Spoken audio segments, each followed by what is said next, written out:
Dia kata taqwa la'allakum tattaqun. Taqwa tu tak boleh nak capai kalau dia tidak mencari. Dan nak bulan puasa ni kan, itu sebab dosa yang 11 bulan kita buat, banyak dosa yang kita buat sebelum ni, banyak dosa yang kita lakukan. Antivirus dia adalah, kalau komputer ada antivirus, Islam ada antivirus. Antivirus dia taqwa. Antivirus dia keimanan kepada Allah Subhanahu Wa Taala. Kalau akidah kita tak dapat jaga, apa takkan lagi benda-benda lain. Tak boleh nak, tak payah nak cerita kata aku nak berjihad di jalan Allah, aku nak buat ini, nak buat itu pada, sedangkan anak kita terabai daripada anasir-anasir jahat di luar ni. Kalau nak diceritakan tentang takwa tuan-tuan dan puan-puan, dia berlaku dalam diri saya. Nak cerita ni, satu kisah bagaimana seorang sahabat saya, dia seorang penagih janda. Dia pernah doakan saya, dia kata, Dan, engkau hari ni, satu hari ni mungkin apa, berkat doa ataupun kata-kata dia, hari ni saya bekerja di AADK, ditempatkan di AADK. Dia kata, Dan, kalau macam satu hari ni masuk, mesti masuk AADK. Ni cerita 10 tahun yang lepas. Dia seorang penagih dada. Seorang penagih dada. Masa tu saya berkawan dengan dia, duduk kat sarang penagihan dada, berkawan dengan dia, duduk kat lorong-lorong, duduk kat rumah kosong sebab nak kenal dengan dia, sebab saya baik dengan dia. Tapi dia ada satu sifat, sahabat saya ni, dia ada satu sifat yang orang kata take care. Kalau orang cinta ni, dia jaga betul-betul. Tapi saya tak cinta dah dengan sahabat ni kan. Dia jaga saya ni hebat, lebih daripada keluarga. Apa saja saya nak, dia bagi. Tapi cuma dia tak ajak isap dadah. Kalau saya isap dadah, tak jumpa lagi kita hari ni kan. Saya berkawan dia bertahun-tahun, tuan-tuan dan puan-puan.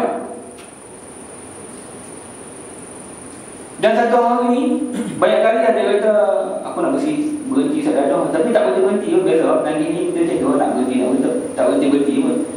Standard ayat lah, aku nak berhenti. Tapi tak berhenti-berhenti pun.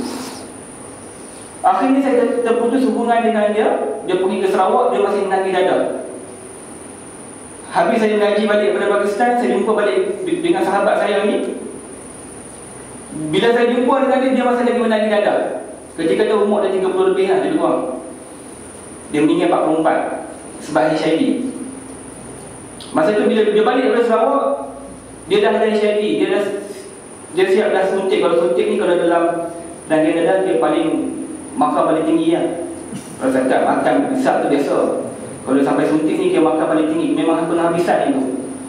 Memang dia mata putih tu, dia nampak mata putih saja kalau dia feel tu kan. Jadi bila saya dah jumpa berkawan balik dengan dia satu hari, dia ditakdirkan oleh Allah Subhanahu Wa Taala. Dia kata, Dan, aku ada duit. Dia kata, aku nak buat dua benda, tapi aku nak ambil pendapatan. Dia kata, apa dia? Yang pertama, dia kata, aku nak beli ubat untuk mak aku. Yang kedua, aku nak beli dadah. Dia kata, mana patut aku buat? Dia kata, dia tanya kita. Kalau kita normal, dia suruh beli ubat untuk mak dia kan. Kita suruh beli dadah. Dia kata, senang-senang dia, beli dadah Asyam. Jadi kita beli dadah, kata, mak aku nak ubat. Itu ada sifat bagi kat dia, yang mungkin susah kita nak dapat. Akhirnya, saya pun tak tahu dia apa. Lain kali dia berkata, Dan, aku beli ubat untuk mak aku, untuk kecil manis dia kata. Bagusnya, saya kata, Alhamdulillah, bersyukur lah. Dia beli ubat, tuan-tuan dan perempuan. Dan satu hari bila masa dia balik Sarawak tu, baru dia cerita dia ada HIV positif. Dia kata, Dan, aku ada HIV tu. Saya pun kata, bahaya ni, tak ada kawan aku dah. Saya jangkit aku lah kan. Kata dia kata, tak apa kawan, tak apa. Saya kata, tak apa, kita kawan lah.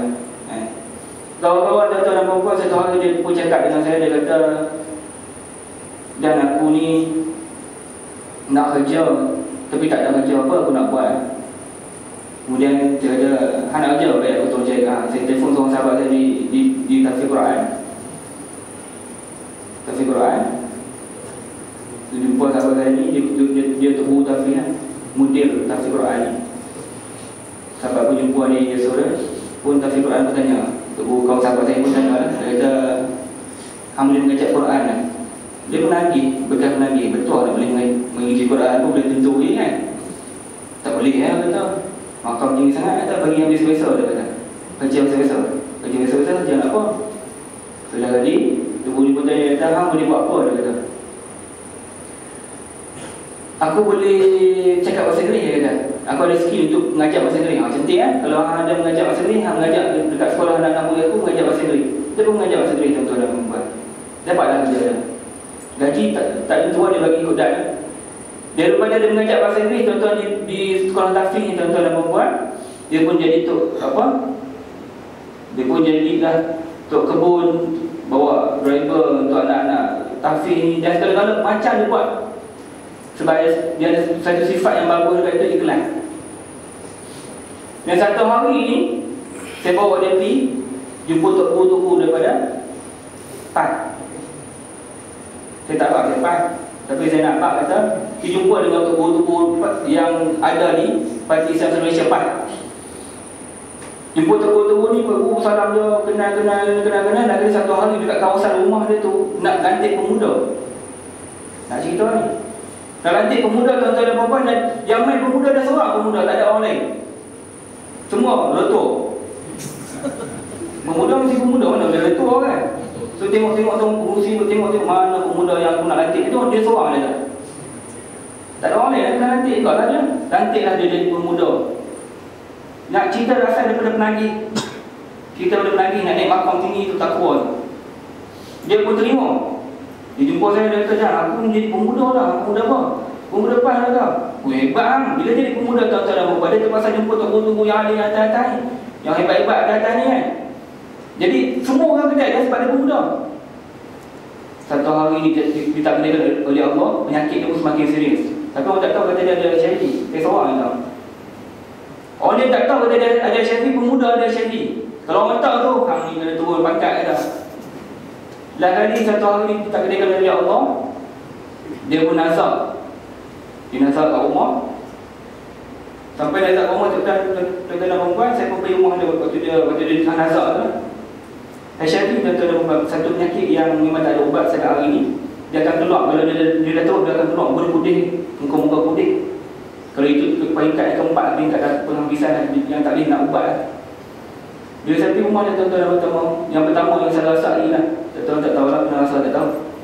Saya rasa wangi sangat, amat sangat, walaupun rumah tu ada kemian. Patut bawa kemian kan. Saya rasa wangi yang amat sangat, wangi yang kalau kata kasturi tu mungkin lebih wangi daripada tu. Saya pun tak puas lah, saya ingat mungkin orang pakai minyak wangi pun kita pun tak kisah lah masuk rumah. Dan saya terkejut untuk kali kedua adalah ramai tubuh-tubuh tengah keliling je pakai rumah bagi jumpa.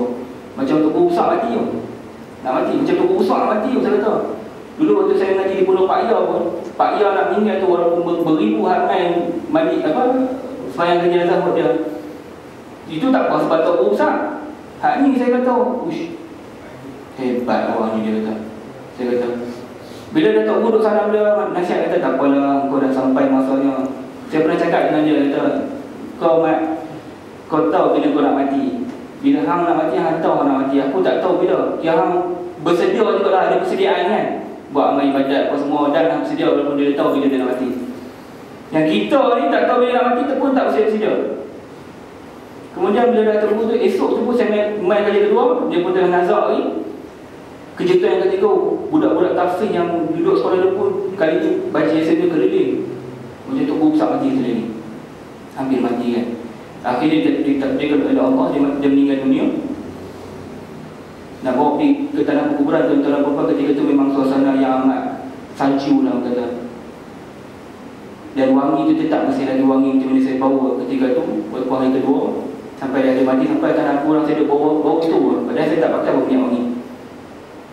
Sampailah di tanah kuburan tuan-tuan, sampailah ke hari ini bertahun dah. Dia meninggal ketika umur 44 sebab HIV. Kalau tuan-tuan dan perempuan pergi ke kubur dia masih lagi merah. Dia mati tu pun tak ada kudih-kudih tu. Dia muka macam kita dah mati natural kan. Muka elok. Ni nak cerita takut yang sebelum tu dia teruk. HIV berpuluh tahun ni.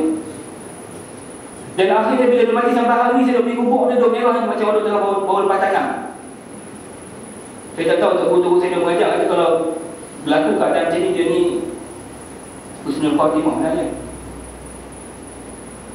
Itulah bila saya menggambarkan balik pada diri saya, walaupun saya duduk mengajak macam tempat, walaupun saya duduk cakap dengan budak-budak, duduk mengajak budak-budak sekalipun, adakah aku nanti akan mati macam tu? Adakah satu hari nanti aku akan mati yang akan dikeliling oleh tubu-tubu ataupun anak-anak murid ataupun orang-orang alim membaca Yasin ke aku, ataupun aku mati nanti hanya seorang-seorang? 2 hari lepas berlaku kat Jabatan Pulau Pinang, seorang sahabat umur 52 tahun pergi kerja, meninggal 6.30 pagi kat atas jabatan sebab kelangak dengan trailer. Mati dia pagi bulan Ramadan. Alhamdulillah, sebab bulan puasa kan. Jadi kematian ni tuan-tuan dan puan-puan, kita tak dapat gambarkan bahawasanya satu hari nanti kita akan mati macam mana.